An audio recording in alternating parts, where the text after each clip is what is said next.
News Talk 98.9, the roar of Memphis. Tool Talk Radio with Joe and Allan. Welcome to Tool Talk Radio, coming to you from the Brown Refrigeration Studios. I'm Joe Thorderson with Thor's Hammer, Carpentry and Wood Turning. I'm Alan Gilbreth with darkoakmedia.com. And I'm Maximilian, and I won't say why, but let's just say that the force was with one of our listeners this week. Oh, okay, good tease. Well, you're gonna learn if you stay tuned all day. You're gonna learn who Max is talking about. So, and if you want to weigh in as a listener, you can call or text us. You can get in touch with us any day of the week. You can contact us by text. You can even send pictures, but if you want to contact us during the show, you can call or text us. But either way, get in touch at the Big M Roofing and Remodeling Hotline at 901-683-0989. And we invite you to go to Tool Talk Radio on Facebook because, Alan, as Max indicated, I've already posted. If you just can't wait and you want to know what Max is talking about, I've already posted something new we're going to institute here when we get some good feedback from one of our listeners, the Listener of the Week, who you'll learn shortly who that is. But we posted some interesting items. We may even throw some swag at that. Yeah, we might have to do that. They shared a project they made, and then they shared a really interesting project that somebody else made that they were a fan of. So anyway, check it out. Go to Facebook, and of course, I also posted our must-have item of the week, which is funny, Alan, because for such a humble item, it's interesting how much mileage we're going to get out of it because it sort of spurred a larger conversation. Oh yeah, we're going to talk about that. Right, exactly. Alan, we are going to once again gather around and swap some tool tales. Yours is called Rolling Thunder. You're a big fan of work carts, so I am. My tale is called Nobody Knows the Crosscuts I Have Seen. I can't imagine what you're going to talk about. I'm going to share some stories of my beloved miter saw. And, of course, we'd love your tool tales. Let us know if you want to chime in on that. Alan, this is interesting. In science, Great Britain is apparently they've got a pretty good model going with a sustainable energy, you could say, where you can even profit. You can make money selling back your surplus energy, and it's happening now. This isn't just this future isn't a theoretical conversation. off in the future there are a number of places, but Great Britain being a whole country doing this is pretty cool. You think about it, Al. You get your monthly bill from MLGW. Imagine getting a monthly check. It could happen. It's showing up like that. That's pretty cool. So Alan's Week in Review sounds like I don't know. Sounds like you had a lot of fun. I'm glad I am not Alan. Everything but a UFO abduction, I promise you. But here, check this out, everybody. For our great moments in building history, we are going to it's another chilly subject, but it's an important one. The Seed Vault up in Norway. Oh, yeah. I'm not even going to bother pronouncing the city. Svalbard. Svalbard. Yeah. Is that it? It looks more complicated than that. No, it's called the Seed Vault, a Svalbard Seed Vault, but I believe it's located somewhere else. Like the name is different from the. No, it's in Svalbard. It's in Svalbard. Oh, okay. Yeah. Okay, so that's up north. That's a very interesting project, north, and it's up north. And in fairness, I got to admit, I never heard of this thing till my wife told me about it, and I was like, "Wow, this just seems like such a smart idea." But it's funny, of course, I'm Icelandic, Alan, and I know your ancestors hail from the same kind of background. I'm convinced that the Norwegians, the Icelandics, and a lot of the Vikings are trying to make up for their past history because let's face it, we were pretty rotten people. But now they're doing all these really great beneficial things for mankind, and the Seed Vault is among them. It is an amazing idea when you see some of the stats. Yeah, it's pretty cool. So there's a lot coming at you today. It's gonna be chock full, and like we say, once again, we encourage you to get in touch with us at the Big M Roofing and Remodeling Hotline at 901-683-0989. But before we get to any of that, Alan, we have I don't know what you call this. This is just I wanna put this out there as maybe a round table thought exercise or something, or maybe a question. So, all right, Alan, I'm minding my own business. One of the benefits of what I do, I don't know if you have the opportunity to do this because you're interacting with a lot of people, but more or less, I have freedom when I'm working during the day to listen to either audiobooks or to Spotify. I like to listen to a lot of podcasts and things like that. So, one of my favorite One of my favorite broadcasters of all time is, of course, Art Bell. Cool. May he rest in peace. Long live Art. Art Bell was just, if you don't know who he is, folks, he was all about paranormal stuff. He was all about ghosts and everything, but he was also about real science. The guy actually... He was an utter classic. Yes. One thing you had to say about Art Bell is even if he doesn't necessarily buy into everything that he discussed, but No. But he does get you thinking about stuff, and he gets you thinking about stuff in a different way. And anyway, he had a guest on. What was the guest name, Max? Because you. I'm guessing it's Michio Kaku. Michio Kaku, who is a world-renowned physicist. I believe I've seen him on different documentaries. Is he the guy with the kind of longish gray hair? Yeah. Okay, I've seen that. Sounds guy. about right. It is now. So this was a show from, I don't know, 20 years ago or something, Alan. And this Michio Kaku, he wrote, he look him up, you'll find him. He's pretty easy to find. But he was talking about Einstein. I guess obviously he's a world-renowned physicist, so he's obviously well-versed in Einstein.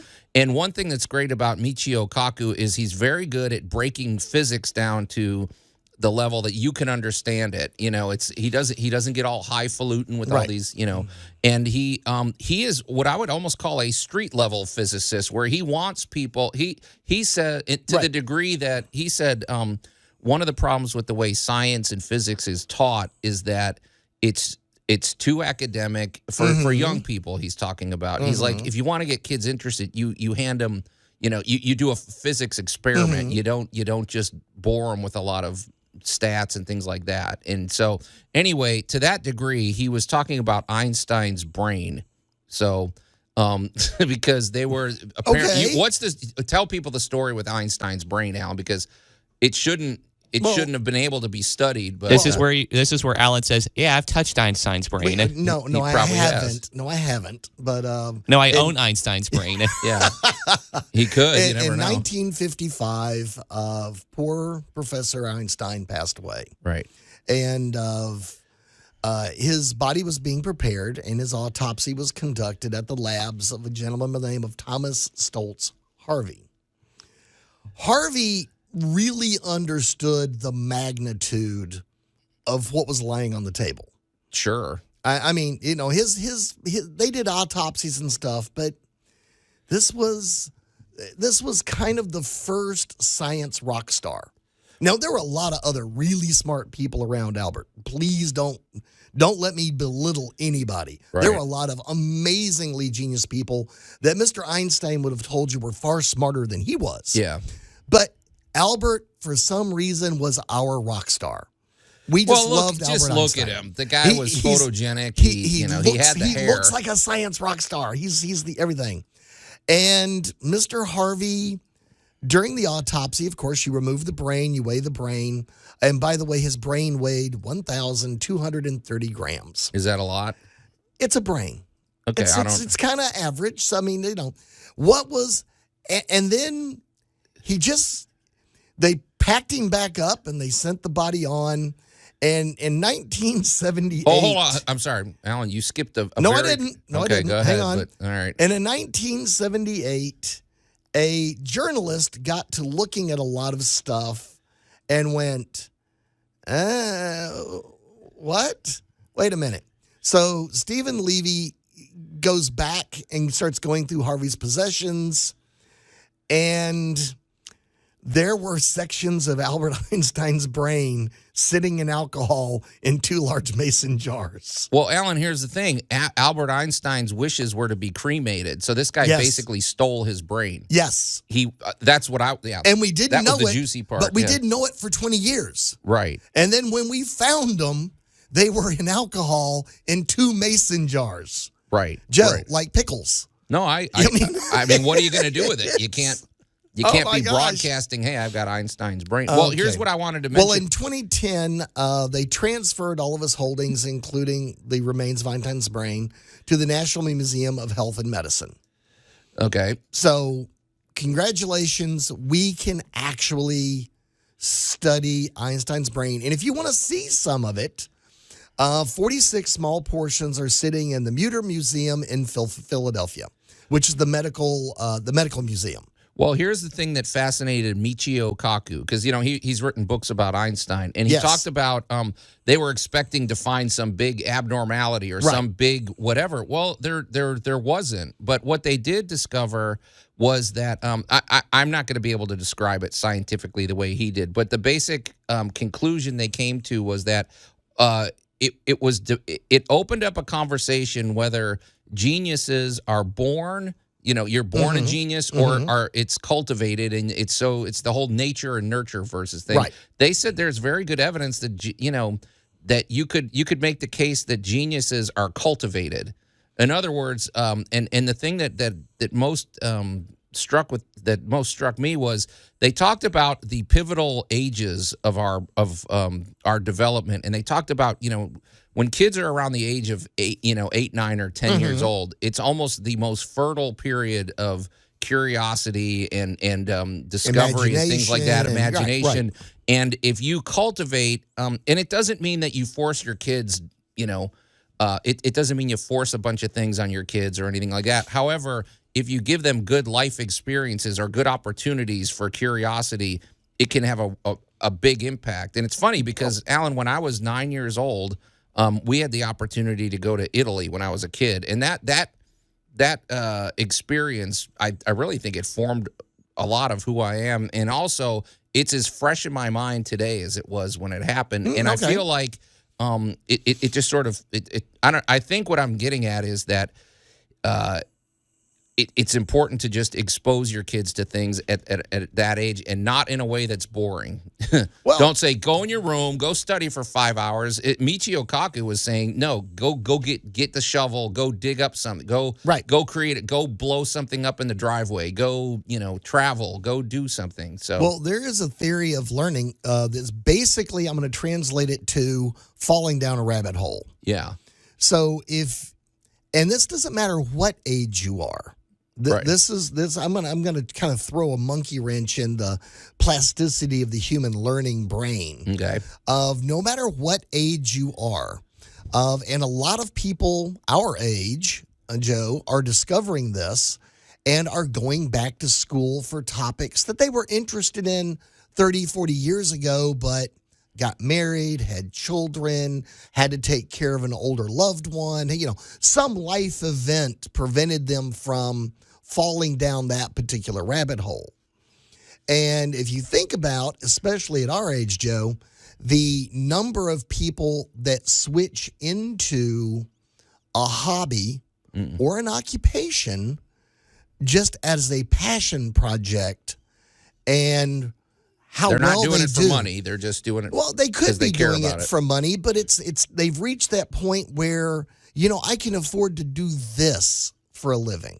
I meant they're not doing it. They may not make a lot of money, but they're doing it as a passion. Right. Yeah. But, they suddenly, and these people come at things with life experience in other fields and add to the depth of whatever it is they're doing. Okay. And when it comes to genius, I'm also going to point out genius is not necessarily standing behind a chalkboard. No, I see geniuses doing things. I see doers. I don't see a lot of. I'm gonna see that Zen and the art of motorcycle repair might have been an act of genius. Sure. I'm gonna say watching Sir Laurence Olivier play Shakespeare could have been an act of genius because nobody did it better. Well, I think So genius is kind of a skewed idea in our society. Yeah. We think genius is 12 PhDs in something. We may not be understanding that Bob, the guy that comes out and gets the wild bees out of your backyard, may be just as much of a genius in his field. Well, we've all heard those guys where it's like, my grandfather could fix anything. He could do Absolutely. this. He did whatever. Yeah. There's a genius to all that stuff. Well, you get there and they go, and Grandpa built this house by himself. Right. And you're looking at it and you're going, oh my gosh, why, he could have rivaled, Frank Lloyd Wright if he'd ever wanted to, kind of thing. Yeah. I don't think there's any arguing now that whether or not geniuses whether or not you're born a genius or it's cultivated. It's hard to say because now I'm thinking of Mozart when he was like 3 years old. He was, playing the piano. You guys are thinking of Mozart. Well, I'm thinking of existentialism. Okay, what do you mean? Well, back when I was studying philosophy in college, they would describe existentialism in terms of two different camps. They described it as essence before existence and existence before essence. And so I'll break down what that means. Existence before essence means that you are born first and that with time you kind of discover your purpose in life. The essence before existence is kind of the idea of, before you were born, you had the meaning of your life already written out for you. Huh. It sounds like Star Wars with your destiny and everything else. Fulfill your destiny. Yeah, that's what it.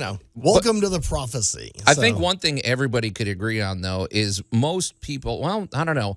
You don't learn how to play the piano by reading a textbook. You don't learn. I think, like you said, you're not gonna comprehend physics strictly just looking at a chalkboard. Right. You have to get your hands dirty and you have to do things. So I'm going to throw it in this way. Everybody has a knack for something. right. You did not go into food service because you had a knack for fixing the car. Mm-hmm. Now, you didn't go into theoretical mathematics because you love diesel engines. They're different knacks. Everybody is different.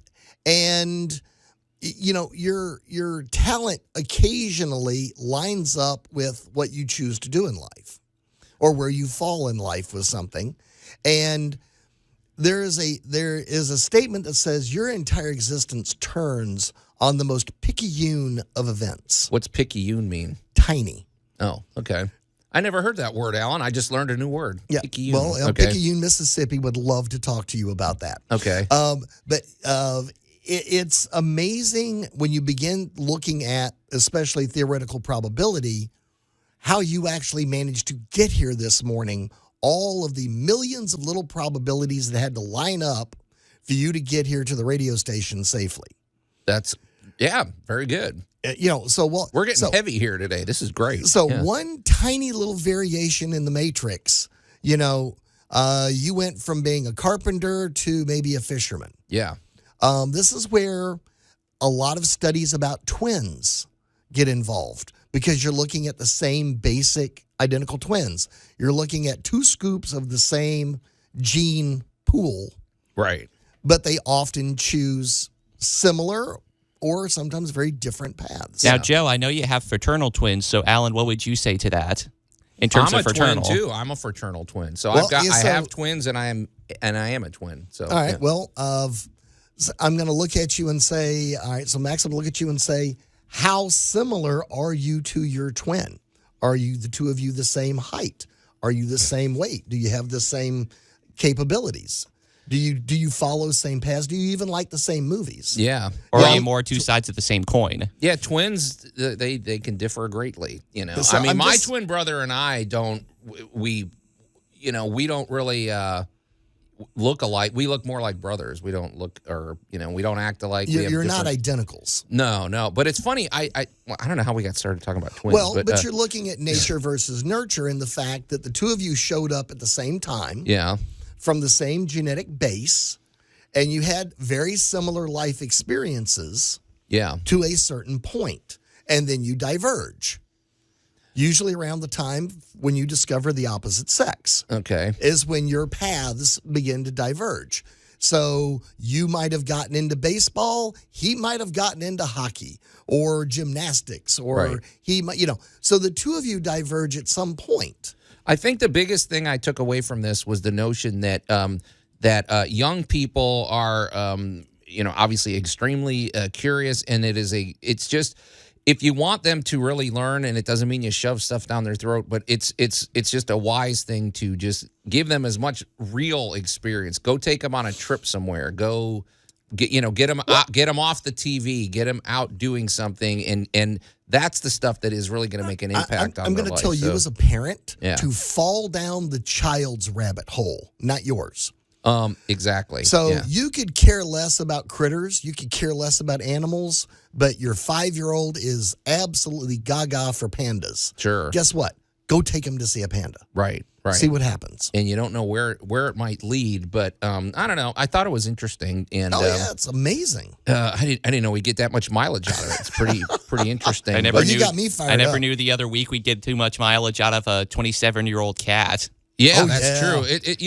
You talk about going down rabbit holes, Alan. So, it's funny. I'm just sitting here looking at our list. I don't even know what to tease next. I guess why don't we just go the safe route, and we'll get to Alan's week in review when we come up, because Whoever sounds said like, that's safe. Oh, that's not. sounds like water was definitely the enemy this week. Is that right? Is that a fair Always, assessment? Always. And cold? No, I don't know. It not cold. The weirdness. We've got cold. We've got warm weather, and it all played a role in tormenting Alan and in his livelihood this week. So, all right, we're gonna take a quick break and circle back and get our heads together. Boy.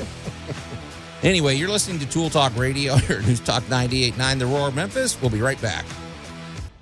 Tool Talk Radio with Joe and Alan. Did somebody say boom?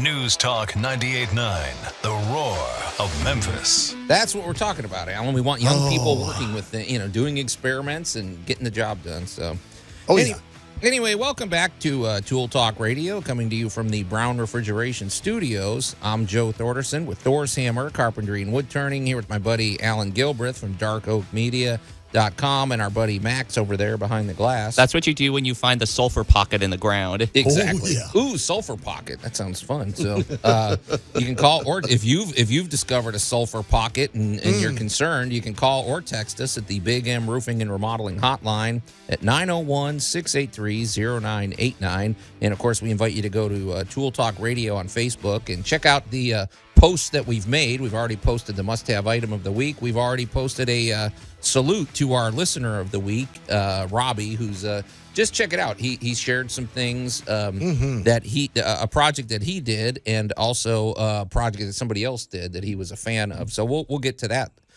shortly. But Alan, I don't know, man. As much as I hate to get to it, I suppose we should just get this over with. So hit it, Max. Oh, the humanity. It's if you're new to Tool Talk Radio, Alan's Week in Review is become a segment that it's kind of fun because I get to watch. It usually involves your suffering and not mine. I saw a meme one time from this anime that I like, and it's like the character was saying, "Your anguish, it sustains me." Well, you're gonna love this week. Well, Alan, you work in a field that requires a wide variety of skill sets and a wide variety of things, and you never know what you're going to get when you show up for work. Oh, no. It is just a mixed bag of misery some days. Okay, so talk to me. Basically, this week was every single warning you and I have ever given on this show. Okay, yeah. We can just start with water. We'll start right there. Of course, for those of you that don't live in the Mid-South, we live in a very strange part of the world. Yeah. We live just far enough north, we get winter. Mm-hmm. We live just far enough south, we don't really get winter. No, I was in T-shirts and a short literally 2 days ago. So. Yeah, yesterday the temperature went down like it passed a cop. Right. We're doing 70, and now we're doing 30. Right. So just bam. So welcome to the week. We've had just very, very recently, we had 0-degree weather. This week, we had a couple of really powerful rainstorms accompanied with huge temperature shifts. Yeah. And your home loves that. Oh, my gosh. All the joints and all the woodwork. Oh, boy, do they love that. Yeah. Well, commercial buildings shrink and sway and wiggle like everybody else. Mm-hmm. The one thing we did discover with the really, really hard freeze was how much stuff could actually pop loose. Okay, now we're talking. Yeah, well, those gutters that used to be perfectly tight, they're not anymore. Can I say something about that, Alan? Dive right because in. One of the beefs I've got, and I am by no means a gutter authority, but I do understand, water. A has to go gutterologist. downhill. Right. But one thing that always struck me is the notion that basically, not all gutters, but a lot of them are put up with these. They're just basically a giant nail. Right. And more often than not, all you do is you drive the nail into a 3/4 inch piece of wood. Yes. Usually pine, which is a soft Yes. wood. And then you put all sorts of water, which is heavy. Mm-hmm. It just seems like a design flaw to me. I mean, because you see a lot of it where it fails and the nail pops out and then water goes And backwards. I'm not gonna argue with you. I know there's different ways they're attached now with clips and screws that seem to me a better design, but just back Much in the better. day, you just wham. You know? Well, it is back in the day. It is older buildings that are beginning to really suffer because, well, you punched a hole through your paint, right. through your wood. So now you left an entry point. You put something metal in it. And as the temperatures increase and decrease, these things change sizes. Sure. So you have this persistent getting loose. The other thing we ran into this week was cracked shingles. Cracked shingles. Okay. Cracked shingles. Yeah. So what we're doing is we're a lot of buildings that have never had a leak before now suddenly miraculously have a leak. And here's what's happened. Yeah. A little bit of water got shoved up under the shingle by the really high winds. Oh, gotcha. So if you have a low slope roof, and a lot of homes in the Mid-South do, because again, we're just far enough north to get winter, but we're not that far north. So we don't have a lot of the high-pitched roofs. We got some low-pitched roofs. Alan, if Jay Hill's listening right now, he's probably screaming at the radio, and I'm just going to be his advocate here. I can't tell you how many times Jay has come to look at a job that I've recommended. A lot of times I'm on the job, and he comes over, and there's that roof it's got like a 5-degree slope, and it's got shingles on it. Yeah. You're not supposed to do that. There's not enough of a slope. Is this kind of where you're going with some of this? And I have that exact same conversation with him this week. Yeah. So- Yeah, you're supposed to have a rolled roof for that situation. So is that what you're running into? Was water these are a little sitting higher there? sloped than that. Okay. They're high enough to have shingles, but older roofs have a tendency to split, especially with extreme hot and cold, hot and cold, hot Sure. and cold, can make some of the nails rise up and put pressure on the underside of the shingle above it. And with the hot and cold, it'll split. Right. Yeah. So now you got to go find the little crack. You got to lift it up. You got to silicone underneath it. You got to drive the nail back down and get everything nice and flat, or you're going to get a pinhole leak in your roof. It's interesting. Sorry, Alan, but I always interrupt. But when you think about it, sometimes I've seen these homes where you drive by and it's a super windy day, Right. And some of those shingles are flapping up. Flapping. A shingle is not supposed to do that. And you at first blush, you're like, well, it flapped up, but then it fell back down. Well, you know what? As it flaps up, moisture gets under there, and moisture compromises and dirt everything. and leaves. And that tar is not going to bond, and then more moisture gets up, and then it expands, and then it breaks the seal, and then Welcome to the cycle Loose of shingles pain. are a big deal. They are a very big deal. Yeah. So here's your cautionary tale. And then, of course, we're going to talk about mulch. Okay. Do not build a moat around your house. Uh, Don't build a moat around your building. Is that what you were running into, too? It sounds like water was just not properly moved at this facility. It's just it's like every building I go to, you run into 30 years of stupid. Yeah. And yes, these bushes looked really nice when they put them in 10 years ago, 20 years ago. But now that cute little holly bush is a 30-foot tree that is putting tree roots under your building. Yeah. Or the shrubbery was far enough away from the building to not get bugs in it, but you kept piling the mulch up around the bushes, and now you've basically created a moat around your building. Right. Yeah. And that was probably 4 or 5 different buildings this week. Gee, wait, And you've been to that many locations? Well, because one of them was hilarious. You'd love this. It was in a partially submerged building, aka back in the 60s and 70s. Yeah. They had this hot idea. I even live in a house like this. Yeah. Where the bottom floor is about halfway in the ground. Split level, baby. Yeah. You got the upper stairs. And you got all right. Well, this commercial building I went in, the bottom layer, the windows are literally at the level of the dirt. Mm-hmm. So when you look out the window, you're looking into the bottom of the bushes. Right. And they were wondering what this weird melty pattern was in the latex paint on this one wall. Gee, I wonder what that could be. So, Gee, yeah. Joe, you want to take a stab at it? For some reason, that's reminded me of this SpongeBob episode where Squidward was like, the walls are oozing green slime. Well, Funny you should use the word sponge, Max, because brick, as we've said, Alex, yes. concrete and brick is basically a sponge. We think it's this watertight thing. No, No, isn't. it's not. Water will get through. I regret SpongeBob being used for those sorts of tasks. Well, but So here is this, clay face looking, thing going down the wall. But of course, now it's dry because, Yeah. it happened late at night while it was raining. Just enough moisture got under the paint that it looks like it melted. sure. Yeah, But we've now seen it's- that drip. Yeah. But now it's dry and it feels funny because now it's separated from the dry wall underneath. So you're kind of like, okay, let me show you what we're going to have to do about this. And let me tell you about the bigger problem you're going to regret later. Right. Because water's getting in behind this wall somewhere. Yeah. You just triggered me, Alan, because I get a lot of, okay, let's suppose you live in a place where you have a basement or something, and there's this tendency to go, okay, well, let's scrape the paint off, and then let's fill that crack up with some sort of sealant, and then we'll paint over it. Well, that's not fixing the problem.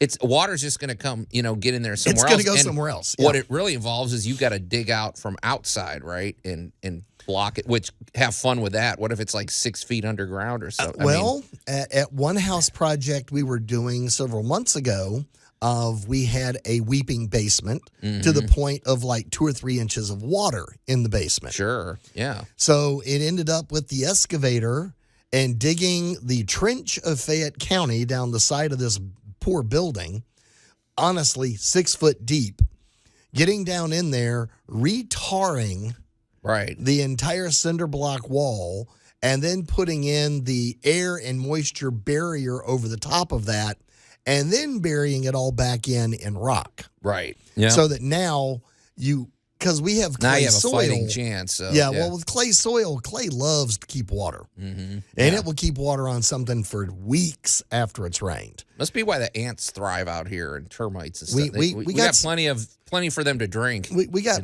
plenty of happy stuff for them to deal with. Yeah. So, so this one house, I mean, it was a massive undertaking to repair, fundamentally, which turned out to be a very small crack somewhere in the wall. But you had to excavate out the whole thing.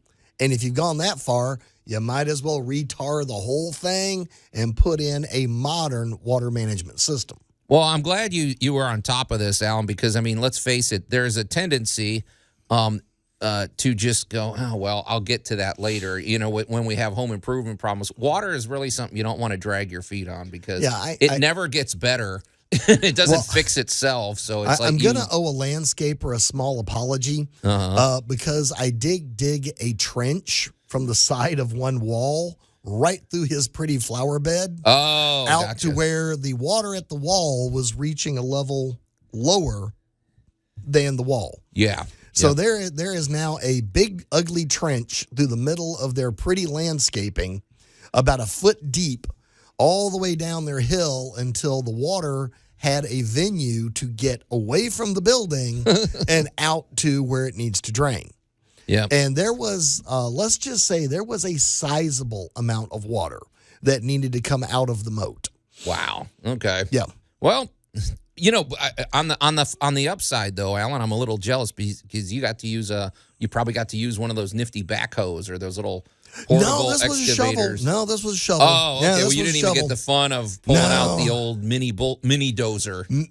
Dude, if I ever get my hands on one of those little mini excavators, they are so adorable. Oh, those things are I cannot great. wait to play with one. Now, there you go. We were talking about young people. Let your kid drive one of those, and they'll be hooked. They'll never want to sit behind a desk ever again. I am thoroughly convinced I need to open a playground with excavation equipment. I think you're a little late. I thought they have kids' birthday parties where they do that. Oh my now, God, so. it's awesome. Anyway, all right. Well, that wasn't as horrifying as I thought. I mean, it could have been a lot worse. But we can always root for next week. Who knows what Alan will be up to in Alan's week in review. But hey, Alan, as long as we're talking water management, it's a perfect segue to talk about our good buddy Jay Hill with Big M Roofing and Remodeling. I dare say, in fact, didn't you deal with him this week? I did. Okay. Yep. I dealt with Bill, Big Bill. I don't know if he calls himself, but wait, no, I'm sorry. Bill is Larry Brown's guy. I dealt with Bill, Larry Brown's guy, and dealt with Wayne, who's Jay's guy. Right. So anyway, sorry, Jay. Whatever. It was You're a busy getting them week. backwards. It's all But right. Wayne, and anyway, when it comes to roofing and remodeling, boy, there's no better person to call than our buddy Jay Hill with Big M Roofing and Remodeling. For one thing, they install roofing systems. These are not. You talk about your shingles; they're probably Right. chuckling at that. Yeah, sorry. We do. For one thing, they do the architectural shingles. They Yes, they have. do. Everything about it, it looks so simple from the street, but you don't realize that is a well thought out and well crafted roofing system from the top down. Everything Yes. about it is thought out from the ridge cap vents, which is sort of a revolutionary invention that I wish they'd have come out with that years ago. But also even to the drip caps and things like that. But also, he's 5 stars with the Better Business Bureau. They install GAF roof systems, which GAF, we talk about what a revolutionary company that is. And I can't wait till Jay comes in here and starts talking about the installation of these solar shingles, which are coming. I mean, they're actually here to a degree, but GAF is one of the companies developing those. 5 stars with good housekeeping. But the other thing that sets Jay apart is the fact that he is a former insurance agent, which is a really big deal, because if you ever have to make you might, for all you know, the damage on your roof might qualify you for a roof replacement with your homeowner's insurance, which is it's a tricky process, and you need an advocate. You can't do it yourself. You're not going to get the best results if you do it You got to have yourself. somebody that knows the lingo. And Jay does. He knows the lingo. He knows all of it. He knows everybody in town. And when he comes out, for one thing, it's a free consultation, and it's a really liberating and really kind of exciting thing to have somebody come out with and look at a problem that you've been dreading for maybe years, and suddenly he comes out and says, "No, we got a path forward with this. We can do this, and it's going to be in your budget and everything." So, also, maybe you're faced with an emergency roof replacement. Maybe you're faced with a replacement that you didn't budget for. Well, the other good thing is Jay's got a partnership with 30 different lenders. So if it comes to that, and maybe you want to finance it, well, you apply. It takes minutes to apply. And you're going to, more than likely, you're going to qualify for at least a handful of those. And then you select the terms that work for you. So it's really, Jay, it's a no-brainer. If you have any roofing or remodeling needs, you definitely want to get in touch with Jay. They do top-notch work, and he's just a riot to talk to anyway. So you can call Jay directly at 901-484-5645 or go to bigmroofingandremodeling.com. Hey Max, let's we've been talking about not doom and gloom or anything, but let's ease into a nice, reasonable conversation. Oh, Max, I gave you the music cue, so You didn't give it. You gave it too late. sorry.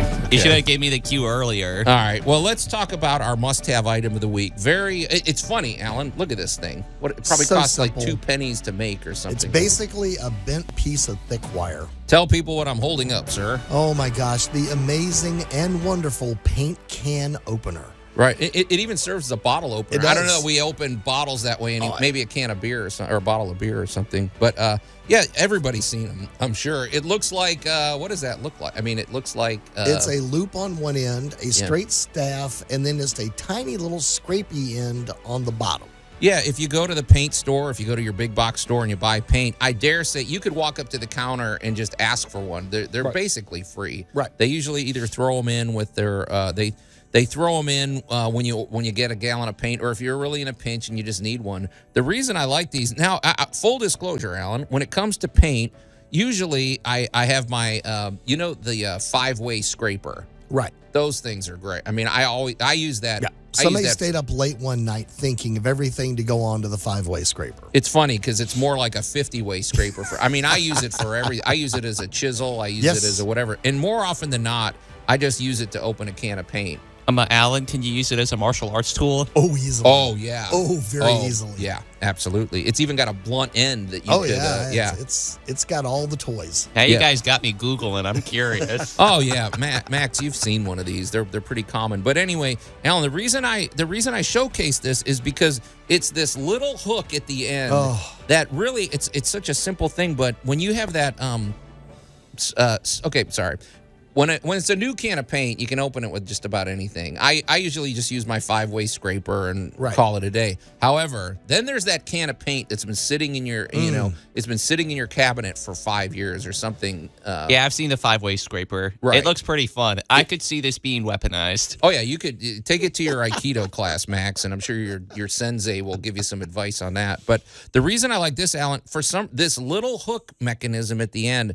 It is the perfect thing for getting that really stubborn can of paint. You go around you every inch or so around the rim and just slightly loosen it. And we should say, if you've got a can of paint like that, don't just torque this thing till it rips the lid. Don't rip the metal. Yeah, but when you do it, it works great. I mean, and it's such a simple mechanism. And I always like the less is more approach. So I will also point out that it's also one of the world's best scrapers. Really? Yeah, because when you're going along and you're doing some fine work and you've hit a little burr or something on that, that little curved end, you just hook your finger in the little loop end and you can just clean up and smooth off that tiny little area that you needed perfect.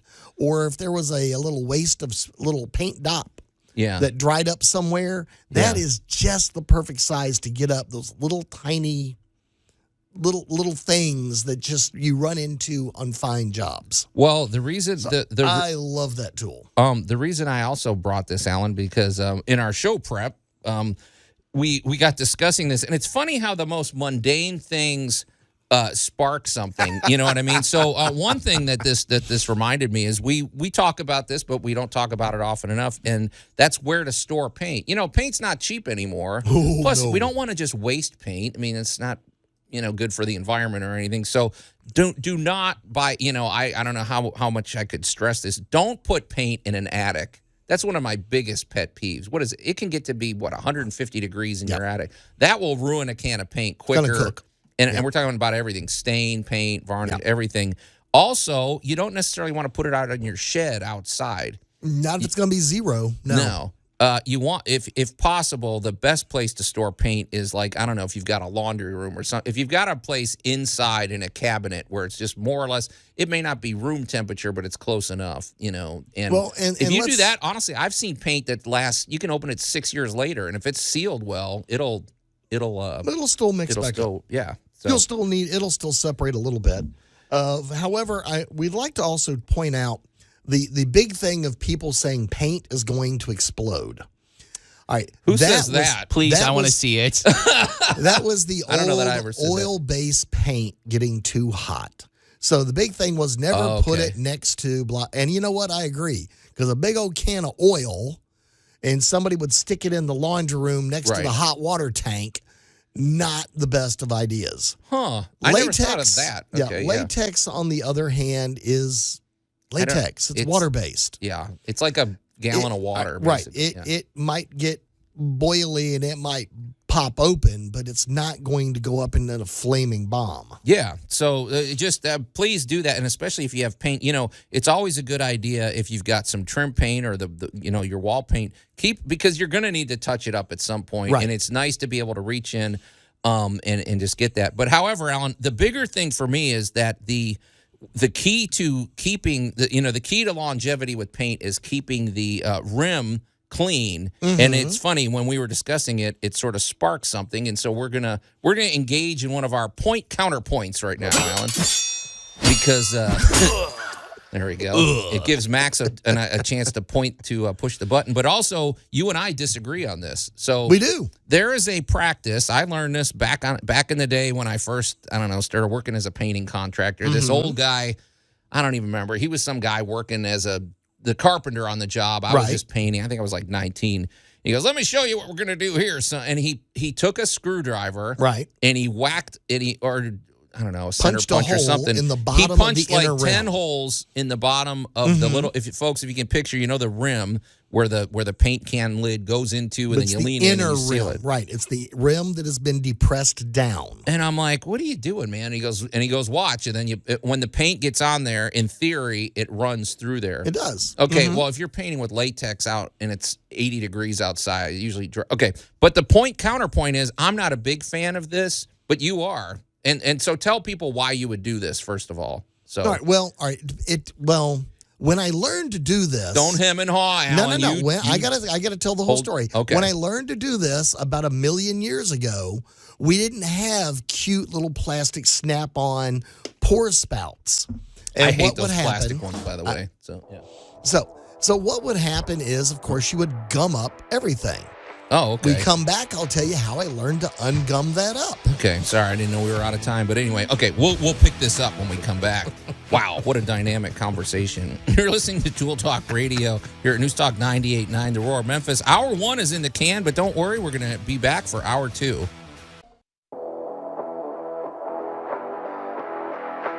News Talk 98.9, The Roar of Memphis. Tool Talk Radio with Joe and Alan. And welcome to Hour 2 of Tool Talk Radio, coming to you from the Brown Refrigeration Studios. I'm Joe Thorderson with Thor's Hammer, Carpentry and Wood Turning, here with my buddy Alan Gilbreth from darkoakmedia.com and our pal Max over there behind the glass. You can call or text us at the Big M Roofing and Remodeling Hotline at 901-683-0989, as several people have been doing, Alan. I guess they're chiming in, reacting to our conversation, probably in juvenile and silly ways, right? We're getting trolled. Yeah, that's what I figured. Yeah, try not to over troll us, although a little trolling is good, clean It's fun. good for the soul. Bring it on. If you're just tuning in, and of course, I'm sorry, we also invite you to go to Tool Talk Radio on Facebook and check out the action over there. There's a couple of posts. We posted our must-have item of the week, and we posted a salute to our listener of the week. You know, we always encourage you to send us among other things, what I would really love to see is send us some of your home improvement triumphs, or send us things you built with tools and things like that. Well, Robbie did both, as a matter of fact. He sent us something he made, and then he sent us something really cool that somebody else made, and we posted it together. And we're going to get to that shortly. We'll be talking about that, but we want you to get on board. In fact, we had another listener that got on board, and so I think she might be next week's listener of the week. Who knows? But Alan, and we got a lot to get to this hour, including our great moments in building history, which is coming up shortly. But Alan, before the break, we got so engaged in a passionate talk about paint can lids and our disagreement with ways to keep. Yeah, there we go. Our counterpoint. Well, Alan, I was talking about this practice that I learned years ago, which I probably used it like 3 times in my whole painting career. Basically, For me, it's an every time habit. You basically, folks, if you know that little indentation there around a paint paint can that the lid snaps into. There's some people that are big believers in poking holes in there so that when you take your brush and you brush it against there, any paint will run through there in theory. Right. Okay. Anyway, tell us why you love it, and I'll tell you why I don't like this practice. But go ahead. And it's not necessarily for me, because I always have to work with other people. You get to work alone.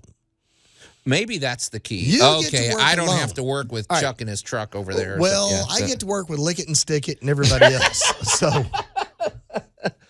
Okay, all right.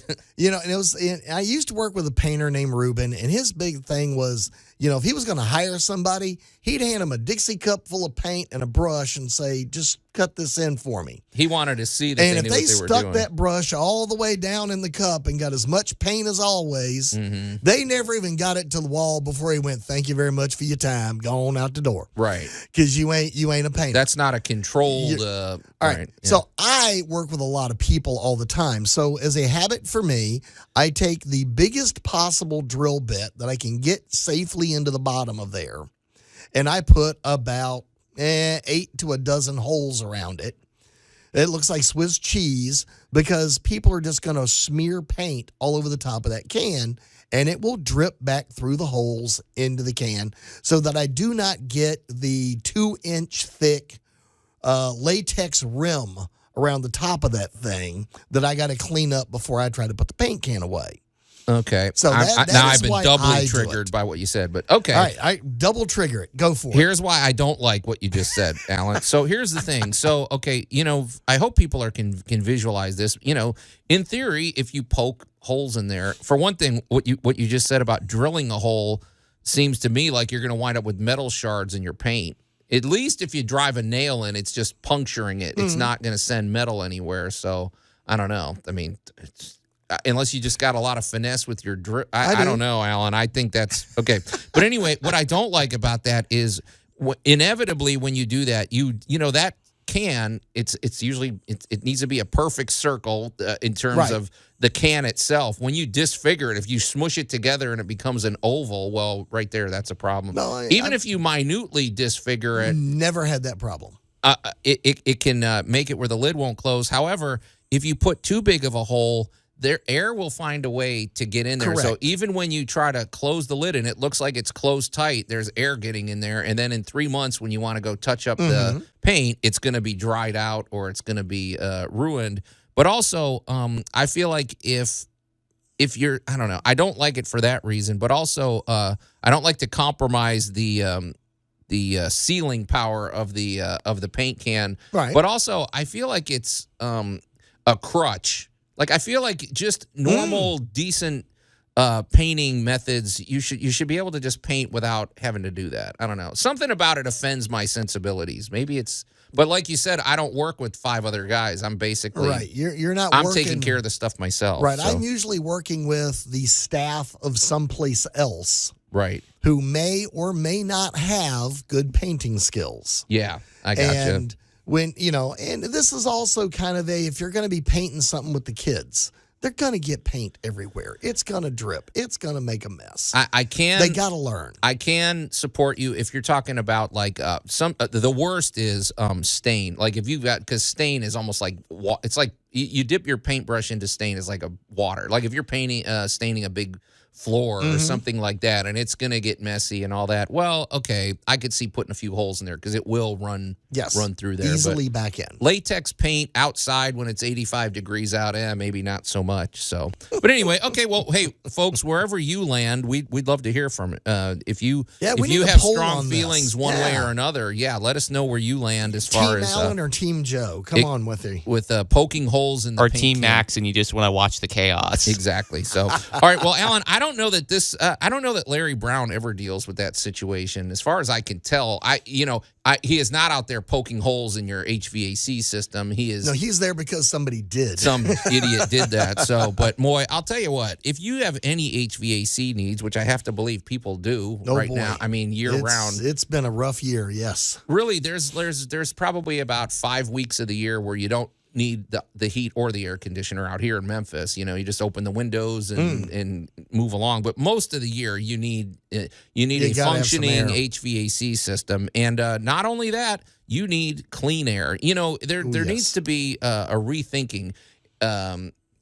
I think for some people, in terms of, we're not just talking about blowing out hot or cold air. We're talking about blowing out clean air, and in fact, air that cleans. It's air conditioning. It's having the proper moisture content in your home, and it all revolves around your HVAC system.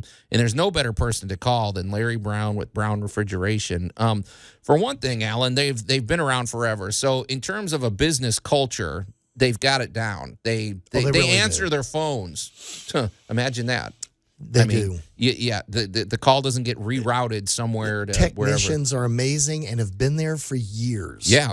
Now, as I said, Bill, Big Bill, I was working with him this week. You got to give John a shout out, CJ, Big Bill, the whole cast and crew down there are just amazing. Right, great guys, and Mrs. Not to leave out Mrs. Brown, and not to leave out their phone staff and their office staff. It's a very excellent people. So the business culture is there, which is great because an HVAC system is something that's long term. You need it functioning. It's just like we always say. It's just like when you find that great auto mechanic, you stick with them. Because, you get tune-ups, you get servicing to your HVAC system. When you do, it's going to last, for years. And the great thing is it pays for itself when you do that. But also what's great about Brown Refrigeration is they are always up on the latest technology, and they're always ahead of the curve. He was out there shouting from the rooftops, years ahead of when they change refrigerants, Right. and when he anticipates that. He knows all about supply chain issues. So he's a seasoned businessman, and he knows how to deal with adversity. But also the Remy Halo system really is kind of revolutionary. When was that invented? That's a recent invention, more or less. But We've been using UVC technology in air conditioning for about 15 years. okay, to me that seems recent. It's not horribly old. Right. No. And that's where that's where you step up your game, and you're blowing out not only clean air, but air that is cleaning. Every surface that those molecules hit, it's being cleaned. And especially, when we're dealing with the cold and flu season Yes. and COVID and things like that. So, and you can control it all from your smart home system. So really, it's just a great idea. Get in touch with Brown Refrigeration just for a tune-up and a consultation, and especially when you have Brown Refrigeration also offers financing. They offer great financing as well, and he's always throwing in a lot of specials. So just be sure to get in touch with Brown Refrigeration for all your HVAC needs. You can call directly at 901-362-1881 or go to brownref.com. All right, Max. Well, I've been waiting all day for this. And let's now, roll. great moments in building history. Allan, this one, I got to give my wife a shout out on this. I'd never heard of this, and I knew you had heard of it. This is sort of in your wheelhouse, but it is the Seed Vault of in Norway, and I'm not even going to bother. What's the city or what's the town? The peninsula, the physical locations out in Svalbard. Can I do the other ones? You can. It's in the area of Spitsbergen in the town of Longyearbyen. Yeah, exact. So, I mean, I don't know, Max. Yeah, you had that right. I don't want to segue too much, but Max is a linguist. He's fluent in Japanese, and you're doing Hebrew studies. And I thought you told me there are no written vowels in Hebrew. Is that right? No, it's the vowel pronunciation is implied. It's like how if you see the word LOVE and you just take out the O and the E, we as English speakers imply the word love. Okay. All right, so I think there's a lot of that going on with a lot of these, a lot of our Viking ancestors. It's like they just didn't have time to invent or to stick in a bunch of vowels. I can never pronounce some of these words, Allan. But anyway. But let's talk about the Seed Vault. I suppose you should tell why this was built, because it's pretty interesting. Well, it's a really fascinating project. Well, let's take a quick look at why. Yeah.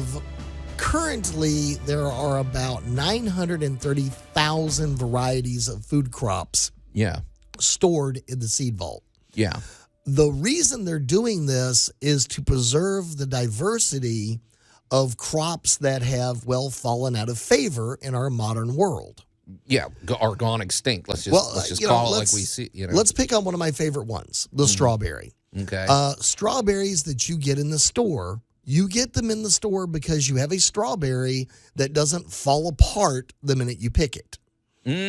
But good point. Yeah. There were 100 varieties of strawberries that people grew around the world that were extremely perishable, and you only got them when you went and picked them fresh. Because they didn't ship. Yeah. They couldn't package and ship. So when you talk to your grandparents and they are eating strawberry ice cream and they go, yeah, but it's just doesn't taste the same. Right. It is because you're eating a strawberry designed and bred to be picked and shipped and last a certain length of time. A longer shelf life. Yeah. The other 99 varieties that would have turned into mush by now all had other characteristics. Right. So some of them may have been drought resistant. Some of them may have been blight resistant. Some of them may have been, but they weren't durable. And the thing is, the plants that grow like in Thailand, or the plants that grow in Arizona, or the plants that grow in India, they have different climates, they have different needs, they have different, so you need to preserve those because they're going extinct literally every day, Well, exactly. So we're looking at food crops that possibly have how should we say, unintended consequences. Right. Because a crop that was grown in Sri Lanka may have characteristics that would apply to solving a problem in Louisiana, or vice versa.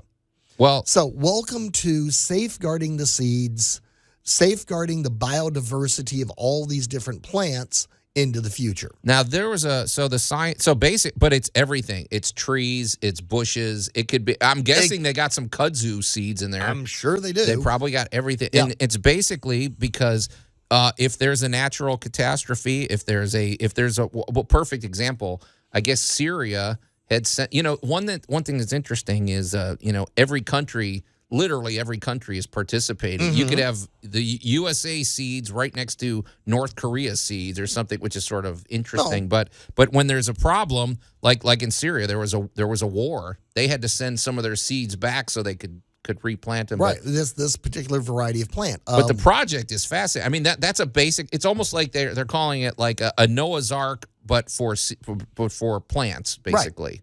So, well, one of my favorite resurrected plants in the world is the Judean palm. Because according to all ancient text, the Judean date palm was, the bomb.com of foods.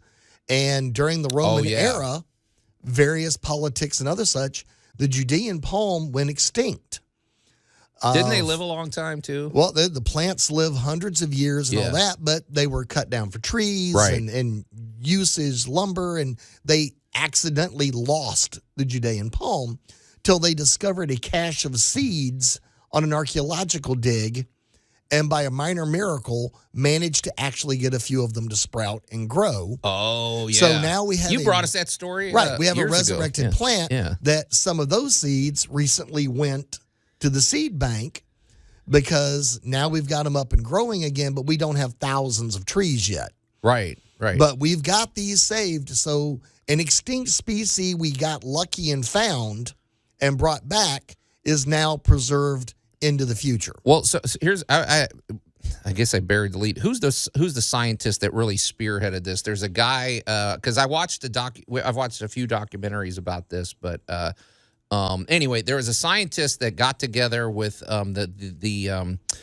the government of Norway, and I guess Norway was chosen because, okay, folks, if you can imagine this is going to be a giant underground, basically vault, and it needs to be protected from the heat. It needs to be protected. It basically needs to be cold, and so the brilliance with this is it's in Norway. And they basically just dug out underneath a mountain beneath the permafrost where you don't even need refrigeration. It's just naturally refrigerated. The power could go out for 100 years and these things are still going to be refrigerated, But but digging it out was a big challenge and everything. It's massive. But also the geological part, because they had to find a place where there's not tectonic activity because then you could have earthquakes and stuff. But so we didn't want it to collapse in on itself. And the conservationist you're looking for was Kerry Fowler. Kerry Fowler. Okay, and big he salute was to the Kerry gentleman. Fowler. In 1984, they began the Nordic Gene Bank. Okay. And they were looking at all of the Nordic plants in the areas, and they actually began storing them in basically a coal mine. Oh, is it? I'm guessing it's pretty cold down there, right? Well, yeah, it's not as cold as this place. But let's just say inside of the Arctic Circle, where down here our ground never freezes more than a couple of inches, inside the Arctic Circle it never thaws more than a couple of inches. Yeah, good so point. It's cold. Right. So they took that idea, and around 2001, they began looking at, wow, we could really do this everywhere for everybody. And thus, the seed bank, the vault, was designed. And basically, it is the best example of digging into the hillside. There you go. Yeah, because if you go look at this, and I would encourage you to either jump on YouTube or just you can find lots of documentaries about this. But what struck me, Alan, is it looks like they more or less had to take one of those giant boring machines that they use to dig through. I mean, it looks like it took about a 20-foot diameter and just dug holes, which, man, it always gives me the creeps. I'm just thinking, you're under a mountain. Yes. What is keeping that from collapsing? The mountain. Yeah. Oh, man, it's a little nerve-wracking, but basically that's all it is. They just dug way in there, and they got below the level where I want to say it's like 20 or 30 degrees below zero. That's the ambient temperature down there. You don't even have to use refrigerant. It is consistently maintained at a -18. Okay, -18. So it's not going to defrost. Cold. I'm kind of curious, though, Alan, because a seed, what if these things conceivably, there could be seeds that'll, because this is a long-term project. This is Correct. something that we're talking hundreds of years. This, you could come back. Can they get freezer burn? I feel like seeds have to be protected in a certain way. Well, they are. There's a very special foil and packaging process that a seed has to go through to be put in here, so you do not have quote unquote freezer burn. Yeah, because I mean that would obviously affect the Right. The seeds have to be properly prepared, properly set up, properly dehydrated to the proper level, and then sealed in a very tightly sealed foil packet. Right. I guess what I like about the whole seed vault too is it's a very common sense thing. It's like, okay, who's going to argue with this? Even Vladimir Putin or any of these guys can't really argue with the logic of this. It makes sense to save it, and this is a perfect place to save it. Norway's more or less, I guess, a neutral territory, but it's interesting when you look, and literally, I want to say literally every country has participated in this, which to me gives me a little hope. Like maybe mankind can come together on some things. So I like that notion that everybody cooperates. So. And here's the great thing: there's an heirloom variety from 200 years ago sitting in there that might be a solution to a problem 50 years from now. Exactly. Yeah. But it opens up a new conversation too. Like, what should we be preserving? And I'm sure Alan's probably got his Superman #1, Action Comics #1 store down there. No, but anyway, the Seed Vault in Norway, I would highly encourage you to check it out. Very fascinating project, and all about tunneling and using your natural resources. So why the arch is so strong. Absolutely. You're listening to Tool Talk Radio here at News Talk 98.9 The Roar of Memphis. We are coming back, and I'm not going to tell you what we're talking about. Tool Talk Radio with Joe and Alan. You have paid the price for your lack of vision. News Talk 98.9 The Roar of Memphis. Yeah, very good. That's very timely, Matt. We don't want to pay the price for our lack of vision in maintaining biodiversity among the plants, right, Alan? So, I mean... Yeah, we're hanging in there. I mean, so... you were asking about the thing. It's a trifold. Hold on, Alan. Hold on. Well, this is Tool Talk. Somebody may have just turned the radio on. Oh, that's true. Set and welcome back to Tool Talk Radio, coming to you from the Brown Refrigeration Studios. I'm Joe Thorderson with Thor's Hammer, Carpentry, and Wood Turning, here with the preemptive Alan Gilbreth from darkoakmedia.com and our pal Max behind the glass. You can call or text us at the Big M Roofing and Remodeling Hotline at 901-683-0989, like a lot of people have been doing with a lot of juvenile comments that I don't know if we're going to read those or not. Keep them coming. Making fun of Einstein's brain and things like that. But before the break, we were talking about great moments in building history. The Seed Vault in Norway, in the city that I can't pronounce, so I'll leave it to you guys. It's Svalbard. Svalbard. I don't know why. When I look at it, and Longyearbyen. Yeah, these guys, man, they need some vowels in that. But anyway, Alan, we barely scratched the surface. We were talking about basically this underground vault. They bored a hole under the mountain. Yes, and they just stored straight in seeds from every place in the world. Literally, every country in the world participates in this. So if there's a catastrophe or if there's something, you've saved the plants and you can plant them, or save the seeds and you can replant them. Hopefully, that's it. It's the idea. We ran out of time before the break. So what were you gonna Well, you were asking how they actually stored the seeds to keep them from getting like freezer burned. Sure, because they got to stay in. Yeah, absolutely. A fantastic question. The storage rooms are kept at a -18°C or -4 degrees Fahrenheit. Okay. They limit the amount of oxygen in the rooms. Oh. That I did not know until I started poking around in this. And I'm like, how does one do that? Well, because you can change the gas levels, but you can pump out the oxygen. Yeah. I didn't know that. So that keeps a very low metabolic activity and delays any seed aging. But the big thing is the 3-ply foil packaging that they've got to go through. Okay. And the plastic tote containers and the shelving racks. Everything in this place is designed to keep these seeds stable for hundreds of years. And I want to talk about like the different levels of like backup protection that they have in Spitsbergen. The reason Spitsbergen was considered ideal was because it lacked, like you said, tectonic activity and had permafrost, which aids preservation. And so this is kind of a fun statistic. The locally mined coal provides power for refrigeration units that further cool the seeds to, as Allan said, negative 18C. And if this equipment fails, at least several weeks will elapse before the facility rises to the surrounding sandstone's bedrock temperature of negative 3C. And it takes an estimated 2 centuries to warm just to 0 degrees Celsius. So you got plenty of time if all else fails. Yeah, exactly. Yeah, So. you don't have to sound the alarms real fast. Right. So right. I Yeah, mean, and trying that's to just think. nature. One of the things I love about this project, Alan, is they're using nature's refrigerator. They're not pumping in a bunch of refrigerant or having, it's fail safe. Like you said, 2 centuries before it'll thaw out. And we're talking thaw out. What we're talking to maybe where it gets to freezing or something. So, right. Their idea of thawed out was 0 degrees Celsius, which is 32 to us normal people. Yeah, yeah. But it In does this make country. I know, because everybody that listens to us outside of the United States just went, Celsius is normal, Alan. Yeah.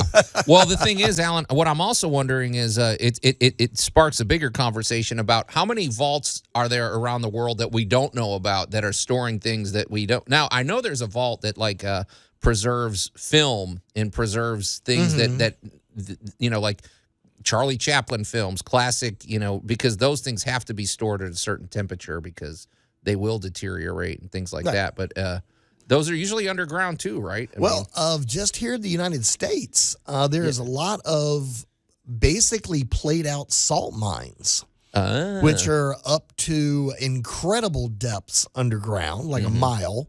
Wow. And because they are so air stable, you can control pretty much everything that happens, and you're not dealing with solar energy at that level. A lot of important documents, files, even old film stock, like classic movies, are all stored in these really deep underground vaults. Yeah. Well, check it out.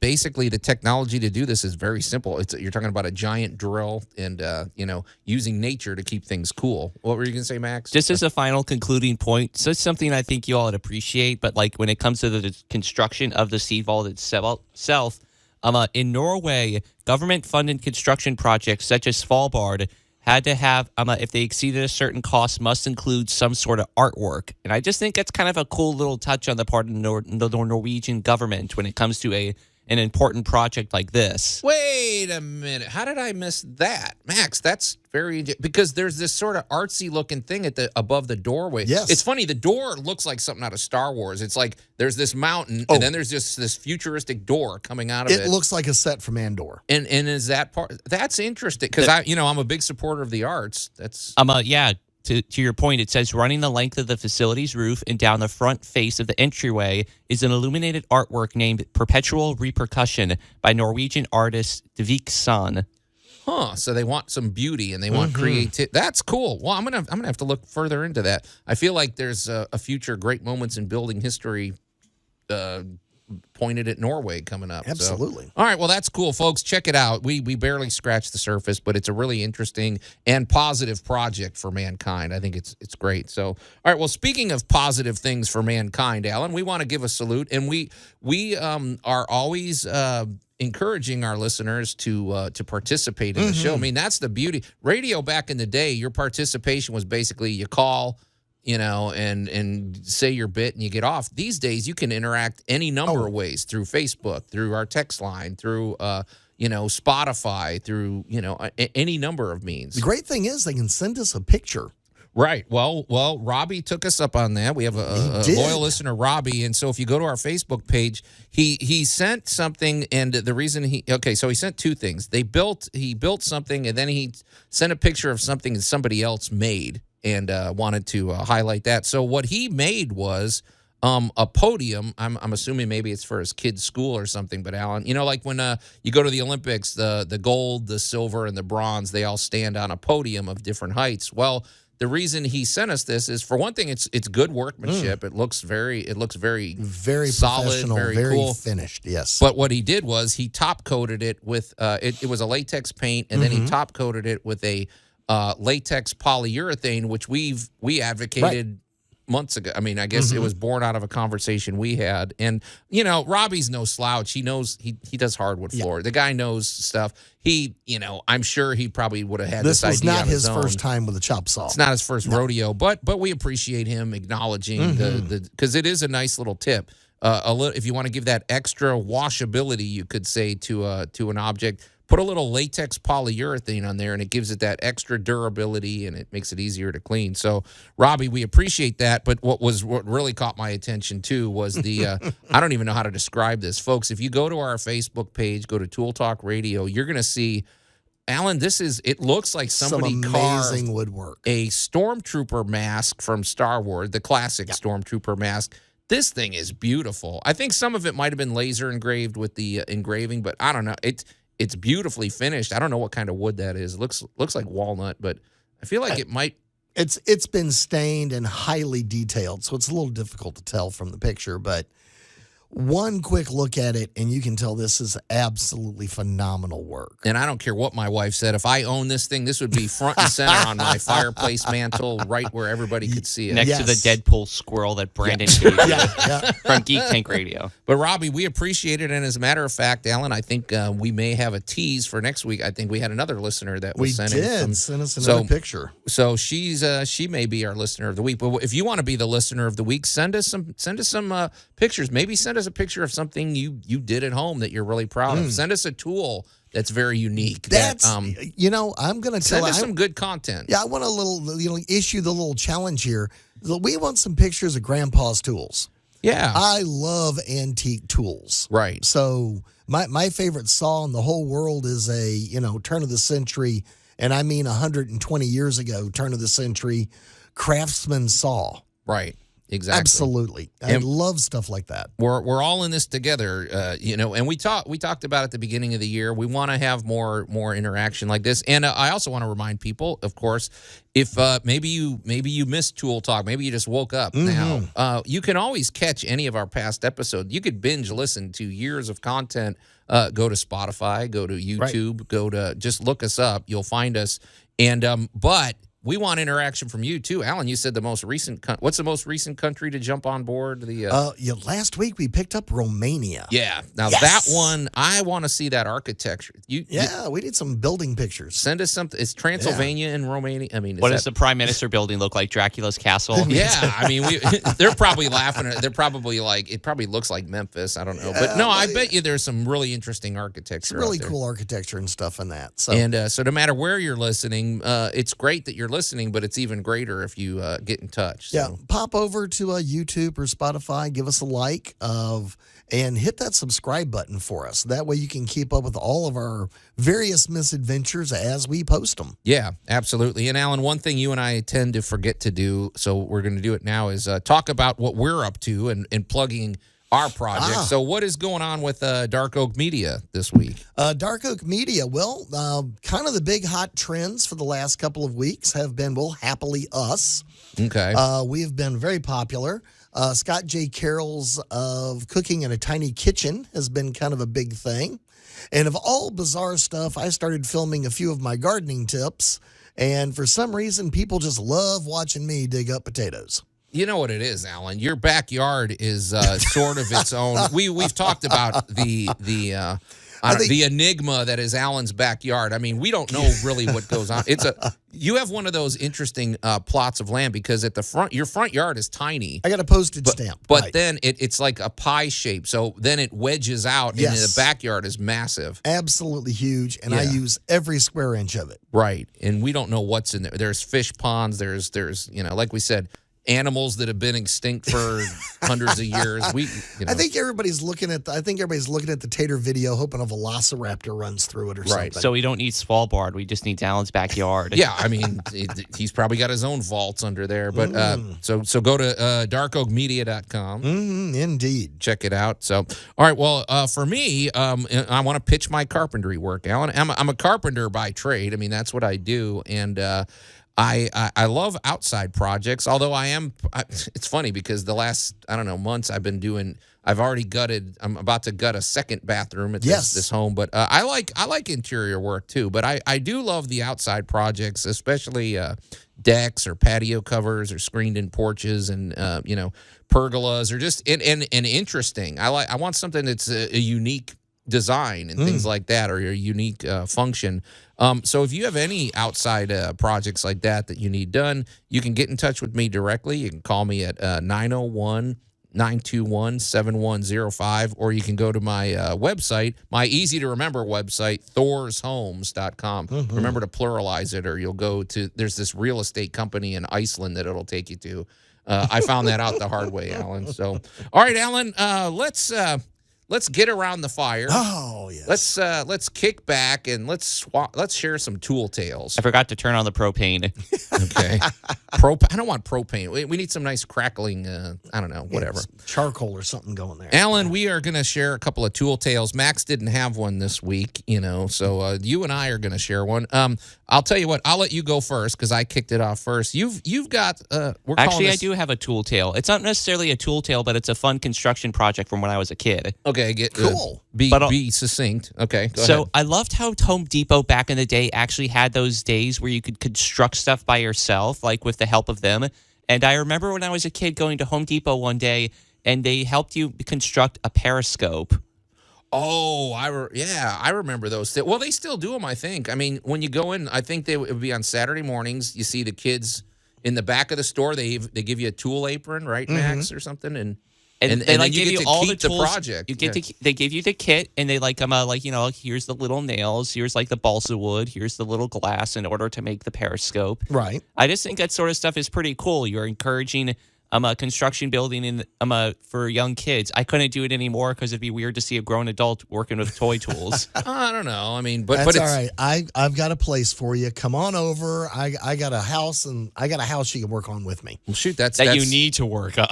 It's funny, Max, because you're confirming what we discussed earlier. I mean, as a kid, you remember that, and we were talking about getting young people, doing physics experiments, traveling, going to play, experiencing life, and that's what triggers. And so as a kid, you remember that. Okay, so probably a lot of hammering, right? I'd say so, with the little baby nails. Okay, and I'm guessing it's balsa wood because it seemed like it was a pretty soft grain of wood. Yeah. All right, very good, Max. So all right, Alan, what's your tool tale? Well, we're going to set the stage and say I grew up in the hotel and motel industry, and one thing I learned was I hate walking in a project. Okay. Well, you know what I mean. 90% of your time is, now I need a pair of pliers. Oh, now I need the hammer. Oh, now I need a 2-inch screw. Oh, now, and you're constantly making this pilgrimage from wherever you're working back to wherever the stuff is, back and forth, back and forth, back and forth. And, it was one of these weird epiphanies you have as a kid when working in a hotel, and you realize that the housekeepers when they left, they went one direction, and you didn't see them again till they were done. Oh. And that is because their cart was an act of genius and efficiency. It was a mobile workshop. They had the towels they needed, they had the spray they needed, they had everything they needed on this cart. Mm-hmm. So, yes, I crack people up in commercial buildings all the time because at each building I work at, I honestly have a little shopping cart. It's funny because I look like little homeless Allan because I got all these different weird things in the shopping cart. Well, Alan, a few years ago, I was actually working on some stuff at one of your facilities because you needed some outside. You basically subcontracted me to do stuff, and it always cracked me up because you would load up this cart. Because I don't have a cart. I never use a cart. But now that you're saying it, it makes sense because if I need something for my truck, it's probably 50 feet away. I just walk over there and I grab it. But it could be 300 yards away, or it could be up 10 10 It could be flights 3 of whatever. acres. It could Right. be 4 stories So away. it makes sense that you don't want to be making trips back and forth. But your cart's pretty. I mean, the last one I remember seeing, it looked like almost you could push this thing across a field. Like it had the Yes. 4-wheel drive wheels on it. So you could probably almost pull it upstairs and things like that. I've drug it across more parking lots than I can count. The idea is just getting the basics of what I need for this job. So you got to sit down and think about it for a minute. You're like, okay, well, we're going to go into a boiler room, but we're going in to clean it up and seal it and make sure it's in good working order, right? Right. So we're walking in. So what do you need to do this job? Well, you're going to need your drill. You're going to need this. You're going to need that. You're probably going to need some wipe rags. You might need some fire caulk or a sealant or a type of caulk. And when you just load the cart, and I know it takes, and it kind of frustrates people because they think I'm kind of piddling around for about 10 minutes before the job gets started. Right. But when I roll into that boiler room and we're there, and everybody is constantly, oh man, I forgot the caulk, some on the cart. I forgot the wall covers, there's some on the cart. If I forgot there's some on the cart. And it just makes the job so much faster, so much more efficient. It's funny. And I hate to use the words Alan was right because I don't want to feed your ego, but it's funny when we were on that job, I don't even remember what I was doing. I was there doing the carpentry and you were doing whatever, but I remember specifically going, oh shoot, I need a such and such. And you're like, oh, it's in that little drawer under the cart, or right. something. And it's like drawer 2, right? Yep. And so I'm like, okay, well, I do see it took you, I think you had to take the elevator to get up or something, Yeah.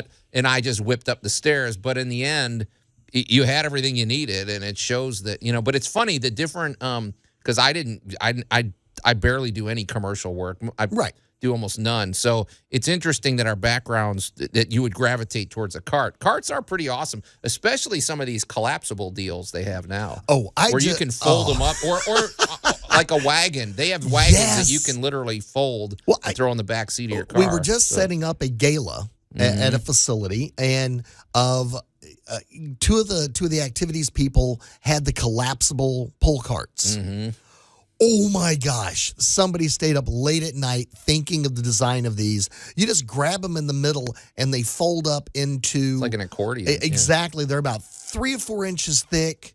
They're 12 inches wide and they're 2 foot tall, but they unfold into like a 4 foot long wagon. Yeah. And the amount of stuff, and again, cracked people up because they loaded everything they needed to go from table to table, setting things up. So I'm throwing this out there kind of as a hopeful tale to the homeowner because everybody does some kind of event at some point. I would say carts are probably ideal. A cart like that is even ideal for like if you're working in the backyard on your building a deck would be a good. You might convert me, Alan. When next time I build a deck, I might go ahead and get myself a cart because I do make a lot of trips back and forth to the truck when I'm doing that. Well, when you don't have to break your train of thought. Mm-hmm. Well, we kind of get in. We always like to call we get in the zone. Yeah. When you're working on a job and you got the job mapped out in your head. When you stop what you're doing and walk off and come back, it takes a minute or two to kind of get that map back in place. Sure. And really get back in your groove. And if you were to because when I'm on a job, man, I monitor how much time it takes me to eat lunch, how many times I go to bed, because every minute that I'm not earning money, I'm not earning money. So it's like I don't want to waste time. And man, if you're making 15 trips back and forth to the truck, even if that trip takes 3 minutes, well, you just ate up almost an hour's worth of work doing, and so, all right, I gotta admit, the cart it sounds like it's worth not a bad idea. Right. So, all right, well, let's shift gear because we don't want to, we're going to get to my tool tales, which is, nobody knows the crosscuts I have seen, which, so Alan, my miter box, I don't even remember. Well, I call it a miter box. It's a miter saw. Mm-hmm. Some people call it a chop saw. Folks, I'm sure you've seen one. If you go to the big box store, or if you just go to just about any job site, you're going to see a saw with it. Basically, you put the piece of wood. This is almost always for cross cutting. Right. I don't know how you would rip something with this, but so you put the piece of wood down, you hold it tight against the fence, and then you lower the you lower the blade. It's like a circular saw blade, and you chop it. Well, man, this thing, it's so old, I don't remember how old it is. I mean, I've probably had this thing 20 years, and really, aside from changing the blade, it's pretty maintenance free. I keep the dust out of it. One thing I will say is, one thing that I think can damage your miter saw is just letting gunk build up. Right. And especially if you get into doing things like cutting PVC or something like that, because PVC melts. It melts, but also it's the little fragments. They like to get into places and stuff. So if you ever, and I've cut PVC, I've cut things. I think I even stuck a metal cutting blade. I think I don't know if I should say this on the air. I feel like I've even put a tile blade on there and cut tile. Does that sound? Is that advisable, Alan? Because you're supposed to use a wet saw for that, but I don't know. Yeah, well, you can keep it wet manually. You don't have to. Don't sue me, folks. Okay, Yeah. but anyway, But I miter have saws. used your chop saw, and it is an amazingly efficient and helpful tool. It's one of the go-tos, and it's one that I use literally almost every day. Yes. And I was just thinking about how much I appreciate my miter saw, and it's one of those fundamental tools where it's like, you got a circular saw, maybe you got your different hand saws and a miter saw. It is just one of those great tools to have, and so I was feeling especially fond of it because I used it a lot this week, and it got the job done. I dusted it off and stuck it back in the corner, and and on to the next adventure. But Alan, man, where did the show go today? I didn't get to half the notes, and folks, I'm sorry. I did tease a couple things with science that and some other things that we'll get to next week. Yep. Never fear, but we're out of time, so it doesn't matter, Alan.